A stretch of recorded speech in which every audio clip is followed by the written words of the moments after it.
xaflad balaadhan oo lagu daahfurayay mashruuca balaadhan ee JPLG ee Jamhuuriyadda Soomaaliland ku fidinayso gobolka Sool iyo degmada Laascanood ayaa lagu qabtay magaalada Laascanood waxaana ka soo qayb galay maamulka heer gobol iyo heer degmo oo ay ugu horeeyaan maayarka degmada Laascanood iyo badhasaab ku-xigeenka gobolka Sool iyo sidoo kale mas'uuliyiin ka socotay wasaaradda arrimaha gudaha Soomaaliland iyo bulshada qaybaheeda kala duwan ee ku nool magaalada Laascanood.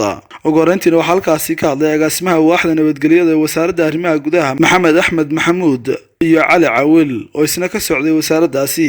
mashruucan aanu idin wadno ee ay fulinayso dawladda Soomaaliland ee garwadeenka ka yahay Muuse Biix Cabdi madaxweynaha ka yahay waxa la gartay in mashruucan oo muddo socday lagu soo fidiyo gobolada bariga oo ay ka mid tahay Laascanood, Ceerigaabo iyo Caynabo.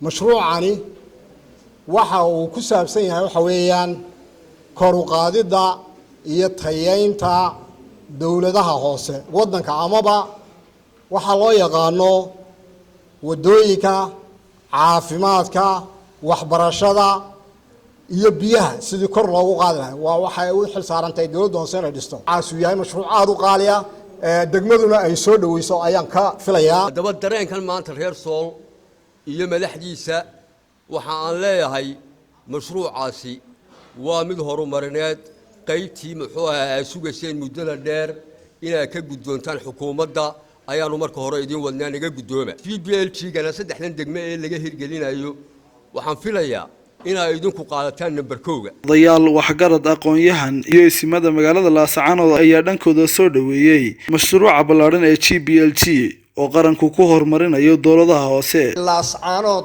waxqabadkeeda waa soo dhaweynaynaa. madaxweynaha Muuse Biix Cabdina waa salaamayna mar hadduu na soo gaarsiiyay mashruucan daahfurayo oo JPLG-ga waan soo dhaweynaa waana idinka guddoonay aad iyo aad baan u soo dhaweynaa waana loo baahnaa. waxaan leenahay madaxweyne adiga dawladdu waa mahadsantihiin.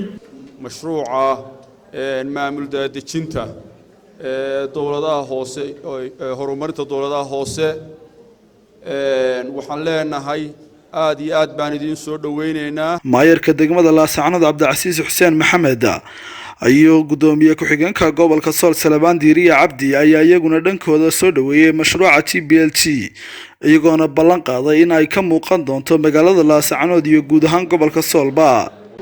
mashruuc in badan aynu sugaynay in badanna dadku ay maqlayeen laakiin aanu soo gaarin. mashruucii ilaahay mahadii waa mashruuc loo jeeday JPLG. mashruucaasi maanta wuu soo gaaray waynaga magaalada Laascanood ku daafurayna.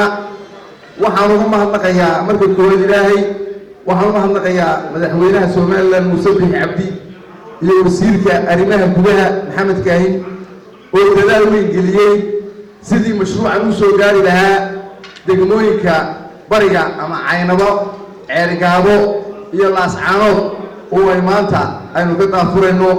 farxad weyn bay noo tahay guud ahaan dowladda hoose iyo golaha deegaanka in mashruuca uu maanta Laascanood inala taagan yahay. in badan baa dad lahaa arrintan dawladda toos u bixisay wixii dawladda toos u bixisayna iyada ka qiimo badan wixii hay'adda bixisay waayo hay'addu intay ku timaado bari waa ka guuri kartaa. waxaan leenahay maayirka dawladda hoose iyo golaha deegaanka annaga wixii gobolka laga qabanay iyaga wakiil nooga marka waxa weeye dadweynaha idinkan waxaan isku codsanaynaa si toos ah inaad ula shaqeysaan waayo haddii aad la shaqeysaan meel dheer baa la gaarayaa wixii loo baahan yahay dawladna waa laga helayaa cid kastana waa laga helayaa. Qaran warbaahinta qaranka Soomaaliland magaalada Laascanood.